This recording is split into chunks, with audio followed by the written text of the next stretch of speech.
கோயில்களில் கொள்ளையடிச்சு திருட வந்தவர்களை அரசர்கள் அப்படின்னு சொல்றாங்க. இஸ்லாமிய அரசர்கள் கிட்ட நம்ம அப்படி சொல்ல முடியாது.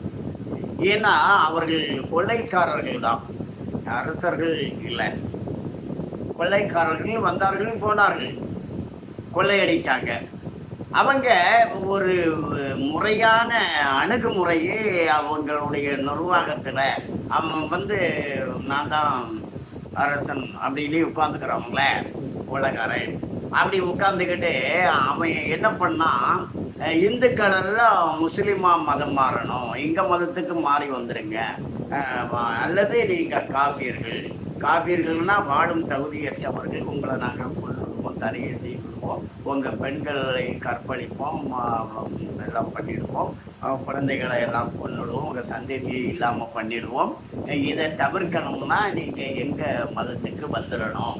அப்படி நீங்கள் அடம் பிடிச்சிக்கிட்டே இருந்தீங்கன்னு சொன்னால் 50% 60% உங்கள் வருமானத்தில் வரியாக கட்டணும் அப்படின்னு. அது திஸ்யா வரி அப்படின்னுட்டு ஒரு வரியை வச்சுருந்தாங்க. அது இந்துக்களுக்கு மட்டும்தான் அந்த வரி. இந்துக்கள் மட்டும் அந்த வரியை கட்டணும். 50% 60% உங்கள் வருமானத்தில் வரியை கட்டுங்க, அல்லது முஸ்லீமாக மாறுங்க, நாங்கள் உங்கள் பெண்களை நாங்கள் என்ன வேணாலும் செய்வோம், எங்களுக்கு உரிமை இருக்குது, எங்களுடைய சட்டப்படி அது குற்றம் கிடையாது, நாங்கள் இத்தனை இந்துக்களை காவியர்களை கொலை பண்ணோம்னா எங்களுக்கு சுத்தத்தில் நல்ல வாழ்க்கை கிடைக்கும் அப்படின்னு சொல்லிக்கிட்டு பண்ணிக்கிட்டு இருந்தாங்க. அவங்கள போய் எப்படி அரசர்களுக்கு சொல்கிறது? கொள்ளைக்காரன் கொஞ்ச நாள் ஆட்சி பண்ணான், அப்புறமா ஓடி போனால் விரட்டி அடித்து வீர சிவாஜி போன்றவர்கள் விரட்டி அடித்தார்கள். அதே ஆட்சி தான் இன்றைக்கு திமுக ஆட்சி தமிழ்நாட்டில் நடக்குது. அதே ஆட்சி தான். இப்போ இந்த கோயில்களுக்கு மின்சார கட்டணம் அப்படின்னு திமுக அரசு, ஸ்டாலின் அரசு ஒரு நிர்ணயம் பண்ணுது. அது என்னன்னா யூனிட்டுக்கு 7 ரூபாய் 85 பைசா. அதே மின்சார கட்டணத்தை மசூதிகளுக்கும் சர்ச்சுகளுக்கும் இதே அரசு நிர்ணயம் பண்ணுது. அது எவ்வளவுனா 1 ரூபாய் 85 பைசா. அவங்களுக்கு 1 ரூபாய் 85 பைசா தான் வழிபாட்டு ஸ்தலங்கிறதுக்காக. அப்போ கோயிலும் வழிபாட்டு ஸ்தலம் தானே, 1 ரூபாய் 85 பைசா தானே போடணும். ஆனால் அந்த திஸ்யா வரி மாதிரி, முஸ்லீம்கள் வரி விதித்த மாதிரி கோயில்களுக்கு திமுகவும் வரி விதிக்குது. 7 ரூபாய் 85 பைசா, 1க்கு 7 மடங்கு அப்படி பண்ணுறாங்க. அவங்க என்ன பண்ணாங்களோ அதை தான் இவங்களும் பண்ணுறாங்க.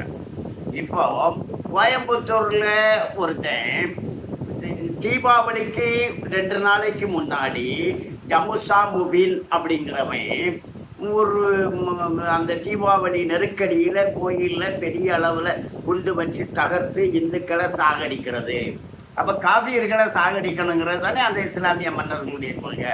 அந்த கொள்கையை நிறைவேற்றுறதுக்காக அவன் குண்டு எடுத்துக்கிட்டு போகிறப்போ அது வெடிச்சிருச்சு. உடனே இந்த திமுகவினுடைய டிஜிபி அங்கே ஓடி போய் என்ன சொன்னார், இதெல்லாம் குண்டெல்லாம் கிடையாது, சும்மா சிலிண்டர் தான் வெடிச்சிருச்சு. அவர் சொன்னது பொய்ங்கிறது நிரூபணம் ஆயிடுச்சு. இப்போ என்னையே அந்த வழக்கை விசாரிச்சுட்டு இருக்கு.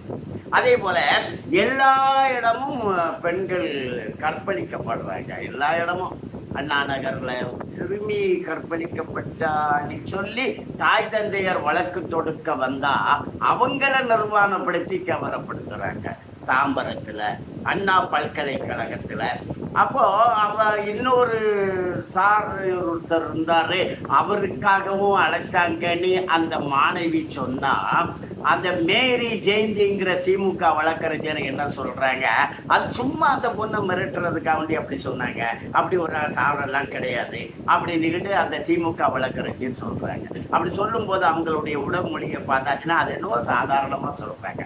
திமுக ஆட்சியில் கற்பழிக்கிறது, பெண்களை மானபங்கப்படுத்துறது, இந்துக்களை கொடுமைப்படுத்துறது, இந்து ஆலயங்களுக்கு அதிக வரி விதிக்கிறது. வழிபாட்டுக்கு போனாலே கோயிலுங்களெல்லாம் அவன் எடுத்து வச்சுக்கிறான். இப்போ போய் நம்ம சாமி கும்பிட கியூவில் நின்னாலே 50 ரூபா 100 ரூபாய் 200 ரூபாய் அங்கே வரியை போடுறான்.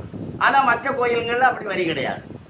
இப்படி இந்துக்களுக்கு எதிராக செயல்படுது இஸ்லாமிய அந்த கொள்ளைக்காரர்களை போல இன்றைக்கு திமுக அரசு செயல்படுது.